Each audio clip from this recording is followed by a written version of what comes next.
Deputy commissioner Faisal آباد علی شہزاد نے تاندلیہ والا کا دورہ کیا ہے۔ مختلف اداروں کا وزٹ کر کے انتظامات کا جائزہ بھی لیا۔ اس بارے رپورٹ کریں گے خضر حیات دیوت۔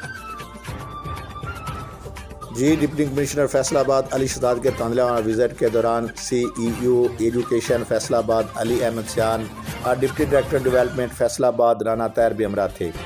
ڈپٹی کمشنر علی شہزاد نے سینٹر آف ایکسیلنس کا وزٹ کیا۔ اے سی نعمان علی اور تحصیلدار رانا اعجاز نے ڈی سی کو پھولوں کے تحائف پیش کیے۔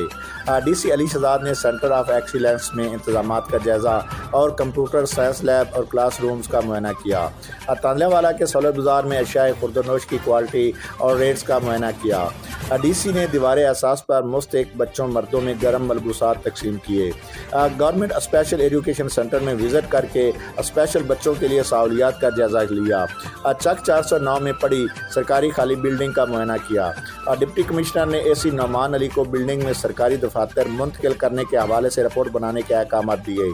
چک 409 گابے کے گرلز ہائی اسکول میں نئی بلڈنگ اور گراؤنڈ بنانے کے حوالے سے جائزہ لیا۔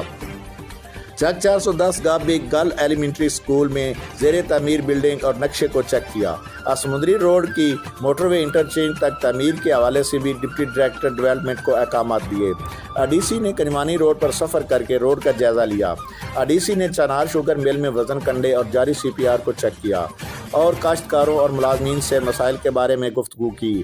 چنار شوگر مل کی جانب سے جاری سی پی آر میں انٹرسٹ ڈالنے پر ناراضگی کا اظہار کیا۔ ڈی سی نے چنار شوگر مل انتظامیہ کو فوری انٹرسٹ نہ ڈالنے کے احکامات دیے۔ کنوانی روڈ کے فنڈ کی منظوری کے لیے محکمہ ہائی وے افسران کو میٹنگ پرپوزل پیش کرنے کے احکامات جاری کیے۔ ڈی سی نے احاطے امام شاہ میں ڈیجیٹل گردواری کو بھی چیک کیا۔ ڈی سی نے تاندلیہ والا شوگر مل میں وزٹ کر کے کریشنگ پروسیس کو چیک کیا۔ وزن کنڈا اور سی پی آرز کا جائزہ اور کاشتکاروں سے مسائل پوچھے۔ بہترین انتظامات پر ڈی سی نے تاندلیہ والا شوگر مل انتظامیہ کو سراہا۔ ڈپٹی کمشنر نے آر ایچ سی مامو کنجن کا وزٹ کیا۔ آر ایچ سی میں طبی سہولیات اور اسٹاف کی حاضری کو چیک کیا۔